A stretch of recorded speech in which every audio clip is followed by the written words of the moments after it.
en algún momento lo vayan viendo ustedes.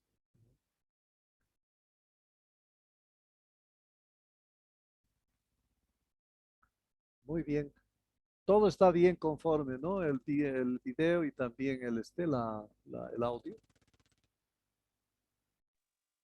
Sí, doctor. Perfecto. Entonces, vamos a ir al examen físico general. Y con el aspecto general, ¿no? de este estudio es que nosotros tenemos que tener condiciones ambientales, 5 maniobras de exploración siempre a nuestra disposición, ¿no? Posiciones del paciente y tanto del examinador tenemos que tener siempre con congruencia en realizar este examen, ¿no? Y vamos a ir al examen físico como un punteo. Vamos a tomar el estado general, mental, nutricional, el pulso periférico arterial, pulso periférico venoso, presión arterial, estatura y peso, facies y actitud, coloración de la piel, edemas, circulación colateral, ¿no? Aquí debe faltar todavía algunos puntos más que tenemos que tomar en cuenta en el examen físico general, ¿sí? Entonces, en la inspección ya estamos manejando más que nada en la parte de examen físico general, eh, se utiliza la inspección, ¿no? Y luego en algunas maniobras como toma de la presión o del pulso ya es la parte palpatoria y en la parte de uso de otros, más juntamente con el método auscultatorio que ya estamos utilizando para la presión arterial. En la inspección, entonces, hacemos una inspección somática general, actitud y postura, facies, marcha, constitución, anomalías morfológicas congénitas adquiridas, examen de la piel y la obesidad centrípeta o no, que tendríamos que buscar nosotros a través de este examen, ¿no? En la posición hay un decúbito supino o un decúbito supino obligado, que puede darse también, y la ortopnea, que esta automea puede estar principalmente en la insuficiencia cardíaca del lado izquierdo, en un neumotórax, en un asma, en un derrame pleural. También la cianosis como una sistolia derecha y valvulopatía. Pericarditis con derrame, la plegaria maometana, ¿no? Como una actitud que tenemos nosotros de esa oposición maometana. Y el síndrome de Pick, ¿no? Donde vemos nosotros que es una persona muy aumentada de peso y que se duerme, ¿no? Entonces estamos viendo ya la actitud, la posición de nuestro paciente. Las cardiopatías cianóticas congénitas como tetralogía de Fallot y la transposición de grandes vasos. La angina de pecho también puede provocar una determinada posición antálgica del paciente. La marcha interrumpida en la insuficiencia cardíaca y en el ángulo pectoral. Ambas. Esta insuficiencia porque no puede desarrollar bien la actividad del corazón y entonces se empieza a presentar una disnea que necesariamente tiene que descansar, por eso es la marcha se interrumpe. Y aquí ya también es el dolor el que interrumpe, debido a que como está padeciendo una patología de las coronarias, entonces con el esfuerzo va a ser peor este dolor y él tiene que descansar para evitar justamente ¿no? Y eso va a hacer que la marcha sea interrumpida. Las fases, ¿no? Fases cianótica en las congénitas o con el corazón pulmonar crónico, o fase tóxica en la endocarditis infecciosa lenta, o fases mitral en la valvulopatía mitral propiamente, ¿no? Entonces son fases que nosotros podemos encontrar. Muchas otras más, hay hartas, ¿no? Alteraciones de la piel, nuevamente color, cianosis, ¿no? Tetralogía de Fallot, gran transfusión de grandes vasos, cor pulmonar crónico, palidez en los aneurismas, en la endocarditis infecciosa, en la hipertensión arterial maligna, presencia de nódulos de Osler, ¿no? O edemas en, la, en alguna parte del cuerpo. En el examen del pulso, es la apreciación con los dedos de la mano, la variación de volumen y tensión del árbol arterial por la onda de presión originada en la sístole ventricular. Se utilizan arterias palpables, mejor apoyarse en un plano resistente, radiales, braquiales, humerales, axilares, carotidias, femorales, tibiales, pene. Se toma con el pulpejo de los dedos índice medio y o anular, ¿no? En las zonas correspondientes. Y aquí están lo que nosotros tenemos que encontrar, ¿no? La frecuencia 60-90 por minuto, taquicardia más de 100, bradicardia menos de 60. La ritmo y la regularidad, tiempo y en espacios iguales o desiguales, ¿no? En la amplitud puede ser amplio o pequeño. En la tensión puede depender de la consistencia de la pared arterial y las diferencias que normalmente no debe haber entre brazo y brazo, ¿no? Entonces estamos teniendo esto como la parte de las características del pulso. Entre el pulso arterial es la expansión de la pared arterial que está sincrónica al latido cardíaco. Esto depende del volumen de eyección y por tanto de la función del ventrículo izquierdo. Y sale a la aorta ascendente y la onda de presión o onda de pulso se desarrolla y se transmite distalmente a todas las arterias periféricas, ¿no? ¿Y dónde se toma? Entonces aquí arriba, por ejemplo, tengo la temporal superficial, la carotidia, la subclavia, la axilar, la humeral. Hoy por abajo, por el otro lado, está la radial y el cubital, ¿no? Tenemos también a la femoral, tenemos a la poplitea, ¿no? Tenemos al tibial, tibial anterior, tibial posterior. Se puede tomar las dos o una de ellas, y la pedia, que es la más alejada del corazoncito, ¿no? Entonces tenemos eso, la pedia. Ahora, entre las características más importantes son 5, pero aquí hay 4 más, que mucho más importantes, digamos, ¿no? El ritmo, buscamos si es regular o irregular, ¿no? Donde cada latido tiene que tener una distancia respecto al anterior, y a veces hay pequeñas variaciones respiratorias, como en la arritmia sinusal o fisiológica, ¿no? Entonces tengo que ver si es regular o irregular. La frecuencia, ¿no? Entonces empiezo a ver de que mayor a 100 taquicardia, menor a 60 bradicardia, ¿no? Y en la amplitud puede estar normal o aumentado. Si está aumentada, puede ser el pulso Zeller de la insuficiencia aórtica, o disminuida en la estenosis aórtica. Entonces, la amplitud puede ser aumentada o disminuida, ¿no? Y la forma, tanto en la forma que es de la rama ascendente como la de la descendente. Entonces, por ejemplo, puede haber una escotadura en medio de ellas, o puede haber un pulso dicroto, 2 puntas, ¿no? O que esto principalmente se está dando en la fiebre tifoidea, ¿no? Entonces tenemos aquí nuevamente, para asegurarnos un poquito más, ¿no? La alteración de los pulsos arteriales en su forma, amplitud, frecuencia y ritmo. El ritmo, buscamos arritmias. En la frecuencia, bradicardia, taquicardia. En la amplitud, pulsos magnus, pulsos pardos, ¿no? Gran pulso, pequeño pulso. En la forma, entonces hay el pulso Zeller o de martillo de agua, ¿no? El pulso tardus, el pulso bisferen, ¿sí? El pulso dicroto, el pulso alternante, que es propio de la insuficiencia cardíaca, pulso bigeminado, que viene a ser por un tipo de arritmia, el pulso paradójico, que es el pulso que da el choque cardiogénico por pericarditis constrictiva o derrame masivo de pericardio, de pericardio, ¿no? Y el pulso filiforme, que es ya próximo a la muerte de una persona, ¿no? Que está entrando en choque. El choque puede ser principalmente choque cardiogénico, ¿no? Entonces son las diferentes formas de presentar por la forma, la amplitud, la frecuencia y el ritmo. Entonces tenemos aquí ya visualmente un ritmo alternante, un pulso fuerte, débil, fuerte, débil, fuerte, débil. Ese es el pulso alternante. O el bisférez, donde yo encuentro 2 o 3 puntas en un mismo pulso, 2 o 3 puntas. O el bigeminado, donde encuentro un pulso grande, un pulso pequeñito, pero todavía no separado como aquí. Aquí son 2 pulsos diferentes. Aquí es un mismo pulso que tiene 2 crestas, ¿no?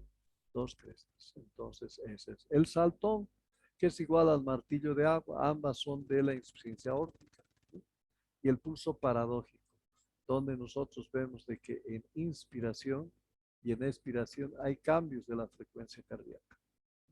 Eso va a ser invertido, como están viendo aquí. La presentación de los pulsos en forma gráfica. Para ello nosotros tenemos que ver en relación a cada lado del cuerpo, con su homólogo, deberíamos hacer esto. No se palpan 0 o un signo menos, ¿no?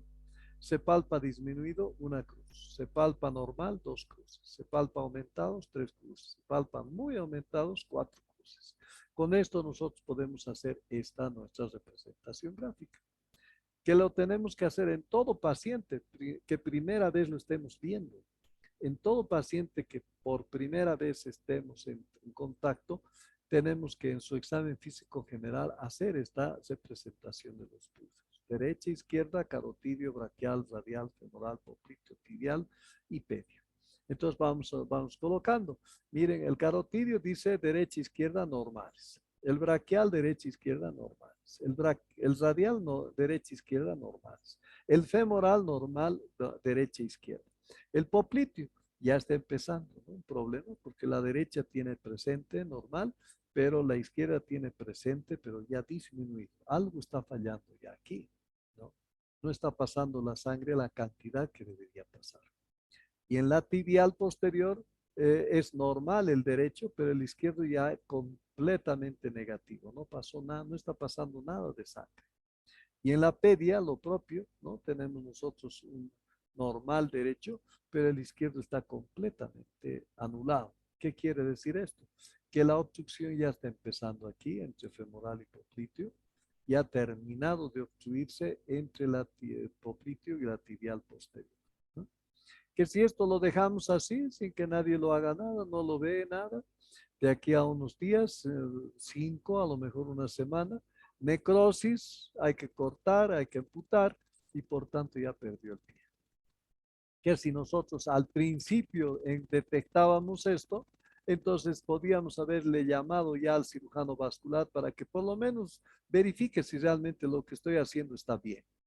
Por ahí no, bueno, ni modo, lo voy a hacer mejor la próxima vez y voy a ver que cómo él hace las maniobras, todas esas cosas para que no haya ningún otro inconveniente. Entonces vamos a aprender de esa manera, ¿no? Y si realmente está viendo ya la obstrucción, inmediatamente el cirujano lo va a llevar a cirugía, va a abrir ese conducto de arteria que estaba cerrándose y lógicamente, ¿qué pasa? Una mejor posibilidad para el paciente debido a que no va a perder su piecito, ¿no? Sino va a tener un buen resultado. Esto puede ser un paciente que ha venido por diarrea, ¿no? Pero ya estaba empezando su problema a nivel del pie. ¿Cuánto tiempo habrá sido que esté así? No sabemos. No estamos preguntando, ¿no? Él no viene por esa molestia, no tiene molestia a lo mejor. Entonces, pues, esa es la virtud que nosotros tendríamos que tener cuando estemos haciendo pulso y tomar por lo menos derecha e izquierda de las más grandes, ¿no? De las más grandes, para así poder tener la posibilidad de ayudar a nuestro paciente. Y aquí está la toma, ¿no? Entonces aquí está, mira, Amali, lo que deberías haber hecho para la toma de presión, de pulso de la poplitea, ¿no? Primero, la zona, has dicho, detrás de la rótula. Está bien la posición está bien, pero el lugar exacto es la fosa poplitea. En la fosa poplitea tienes que ir a encontrar el latido de la arteria poplitea que está pasando por ahí. Y está aquí abajo, ¿no? Pero miren cómo está tomando esa es la manera de tomar el pulso, ¿no? Esta es de la femoral, esta es otra forma del popliteo, ¿no? Ahí está, también. Está el paciente echado, pero con de pecho, ¿no? Está echado en pecho. Aquí no, aquí está de espalda y lo está levantando un poco el que está haciendo la toma del pulso, ¿no? La pedia, como lo hemos visto hacer a Bruno, está muy bien, ¿no? Y la tibial posterior, que es esta otra forma de tomar también esta arteria, ¿no? Ya está. Tenemos. Entonces ahora el pardus, ¿qué significa pulso pardus? ¿No? Es un pulso de poca amplitud, incluso un poco filiforme. Es la reducción del volumen sistólico. Esto puede deberse a una estrechez mitral, estado de shock, gran taquicardia, lesiones miocárdicas graves, ¿no? O puede ser por una resistencia periférica muy aumentada, como en la hipertensión arterial diastólica propiamente. O puede ser una causa local, ¿no? Obstrucción a la luz arterial o ocasionada por algún obstáculo proximal, pero la cuestión es que el pulso, encontrar un pulso pardus ya nos puede señalar muchas cosas que debemos nosotros empezar a analizar para ver si realmente esas son las causas, ¿no? Pugno magnus, es decir, el gran pulso ya también es un aumento del volumen de la expansión cardíaca o una disminución de la resistencia vascular periférica, ¿no? Entonces, esto es también la explicación para este tipo de pulso que nosotros tenemos, ¿no? La auscultación de los pulsos secundarios en la estenosis, base del cuello, válvula óptica del corazón, ángulo de la mandíbula por estenosis, ¿sí? Y otros soplos como estenosis, flujos y turbulencias que pueden haber. Por favor, alguien que me avise 10 minutos antes de las 6:30, ¿ya? Para que así no nos pasemos y no haya problemas. Bien, esta auscultación la vamos a dejar la explicación todo para la próxima clase, porque la próxima clase es examen físico segmentario, menos precordio. Entonces, ¿dónde entra cara, cuello, tórax, abdomen, todo, menos el precordio?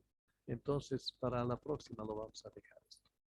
Pero aún así, en las pulsaciones, por ejemplo, hay diferencia entre la pulsación yugular y la pulsación carotidia. La carotidia, no influye la respiración no lo modifica, pero en las yugulares descienden en la inspiración y aumentan en la expiración, ¿sí? Raramente palpables las yugulares, las carotidias son palpables, ¿sí? Las pulsaciones yugulares aumentan estando el paciente acostado. Y en las pulsaciones carotidias no se altera por la posición. Tiene otra explicación, esta sí. Entonces, las yugulares tienen un pulso venoso con 3 ondas positivas, A, C, D, mientras que el pulso carotidio es solo una fase, como debe ser, ¿no? En la parte arterial. Esas son las diferencias entre el pulso venoso y el pulso arterial, ¿no? Entonces, el pulso arterial, onda de presión dependiente de la expulsión del ventrículo, proporciona datos sobre la eyección del ventrículo izquierdo. Tiene velocidades que puede transmitir y eso va a significar cómo está de acuerdo a la consistencia elástica o dura de las paredes de la arteria que está pasando, ¿no? Entonces, dependerá de eso algunas de las características. Entonces tenemos nosotros aquí la muesca dicrota que está en relación al cierre de la arteria aórtica y pulmonar, ¿no? Localizar pulsos Disculpe, radiales humerales, ¿no? Describir la frecuencia, regularidad, amplitud, tono, tensión y contorno forma, ¿sí? Y el pulso carotidio, utilizar el pulgar de la mano opuesta y palpar en el tercio inferior del cuello y nunca simultáneamente. Y el pulso radial, utilizar los dedos índice y medio, como está indicado. El ritmo, ritmicidad, ¿no? Ritmo de base, si hay un bloqueo auriculoventricular módito 2, entonces tenemos ya una bradicardia, pero todavía es regular, ¿no? La ritmicidad intrínseca mediante el lobigeminado, trigeminado, tetrageminado y un bloqueo auriculoventricular de segundo grado, igual que Bach, ¿no? Pero es que ya empieza a tener las alteraciones. Totalmente arrítmico, como a la fibrilación auricular y el flúter auricular, que son latidos o los latidos prematuros muy frecuentes. Doctor, ¿Sí? ¿Ya nos va? quedan 8 minutos. Uy, Sí. 8 minutos. Gracias. Entonces, una arritmia completa donde está como la fibrilación auricular, por ejemplo, ¿no? El pulso arterial. Consiste en la pared arterial si es remitente y muscular por las capas elásticas o aumenta con la arteriosclerosis por la senilidad, ¿no? La amplitud, tamaño de la onda del pulso arterial. Vamos a pasar rápidamente, tengo otras muestras más de esto para que podamos ver. Ya. En el pulso venoso dice no se ve, pero se palpa, ¿no? Tenemos que ver en el cuello cómo se ve esto. Esto lo vamos a ver después ya la parte del yugulograma, la próxima clase. Pero es esta la que tenemos que ver cómo es, ¿no? Aquí hay ondas, ¿no? Ondas y valles. Esas ondas y valles son esta, la onda A, la onda C, el descenso o depresión C o valle C, X, ¿no? Luego la onda B y finalmente el otro descenso Y. están en relación al primero y al segundo ruido. El primer ruido está en relación a la onda C y previamente al primer ruido está la onda A, que es la presístole, ¿no? que da por la aurícula. Por eso es la parte de la diástole. Mientras que entre este primer ruido y segundo ruido, sístole, tenemos nosotros ya el descenso X. Y posterior al ruido 2, que es otra nueva diástole, nosotros tenemos la onda V y el descenso Y, ¿no? No, ondas positivas, ondas negativas. ¿Cómo son cada una de estas? Vamos a ir viendo. La tensión arterial se mide en los dos sentados al mismo nivel y el tensiómetro tiene que estar a la altura del corazoncito. Estas son la parte de toma de presión, mercurio y aneroide. Todos tenemos esto, en los hospitales existe esto, que es mucho más seguro, ¿no? Tenemos en los adultos que la longitud de la cámara hinchable debe ser unas 2 veces el ancho de la circunferencia de la extremidad, ¿no? Y por eso tenemos uno que es largo, otro que es mediano y otro que es pequeño, dependiendo de a qué tipo de pacientes tenemos que ver. Niños, manguito debe cubrir aproximadamente 2/3 partes del brazo. La semiología, entonces, tenemos un paciente sentado, reposo en 5 minutos por lo menos.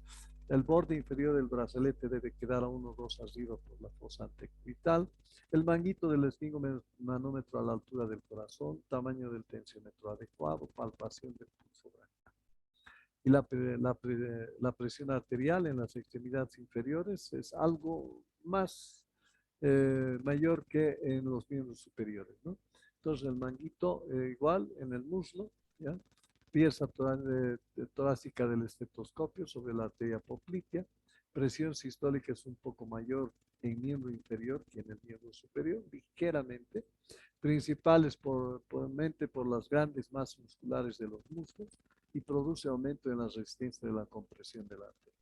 Su posición, ¿no? La posición al ponernos en decúbito dorsal y pasar a la posición erecta, la presión arterial sistólica no se modifica, pero sí la presión diastólica aumenta casi siempre, aumenta. Hay que tener mucho cuidado para no dar un diagnósticos falsos. El sistema renal de líquidos corporales regula la presión arterial, contiene demasiado líquido extracelular, el volumen sanguíneo y la presión arterial se eleva, ¿no? La presión desciende, tiene a su vez un efecto directo por el que hace que se vaya excretando los excesos de líquido extracelular, haciendo que retorne la presión arterial a la normalidad. Y esto vamos a pasar. Sistólica máxima, niños, adultos, esto es bien importante. Entonces, la presión sistólica, ¿no? Es la fuerza que ejerce contra la pared de la arteria cuando se contraen los ventrículos. La diastólica es la fuerza que se encuentra en la pared de la arteria cuando el corazón se encuentra en fase de rellenado o de relajación. Muy importante. En el sistólico va a depender del gasto cardíaco, el volumen de sangre y distensibilidad del árbol arterial. Por esa razón aquí puedo utilizar diuréticos. Mientras que en el diastólico depende de la resistencia vascular periférica. Entonces aquí el diurético no me va a ayudar en nada. Aquí más bien me va a ayudar los vasodilatadores, ¿no? Los diferentes vasodilatadores que tenemos. El edema, lo último, ¿ya? Entonces está constituido por un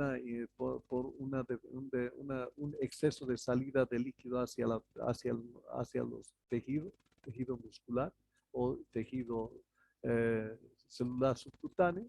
Y lógicamente hay gran cardiomegalia con aumento del crecimiento del ventrículo derecho, aurícula derecha, ventrículo derecho, y por tanto hay gran crecimiento del hígado, ascitis y edema. Estamos hablando de una falla del ventrículo lado derecho, ¿no? Mis preguntas: ¿desde cuándo tiene la dificultad para ponerse la sortija o el zapato? Esas serían unas preguntas para ver cómo están los edemas en el pie. ¿Desde cuándo le deja marcas las medias para saber exactamente qué tiempo está ya con este problema? ¿Desde cuándo ha aumentado de peso sin que haya aumentado el apetito? Es decir, esa es otra forma, porque está aumentando líquido y eso está haciendo de que aumente de peso, ¿no? Varía con la posición también, algunos edemas, ¿no? Si están postrados en la región sacra, pantorrillas y tobillo. ¿no? Y esta es la explicación para uno de los edemas. La gran mayoría de la explicación. Juego entre la hidrostática y la oncótica y además lo que va a recoger la linfa, ¿no? Dependiente de eso. Normalmente la hidrostática es más importante que la oncótica, mucho más importante, y por eso se queda líquido.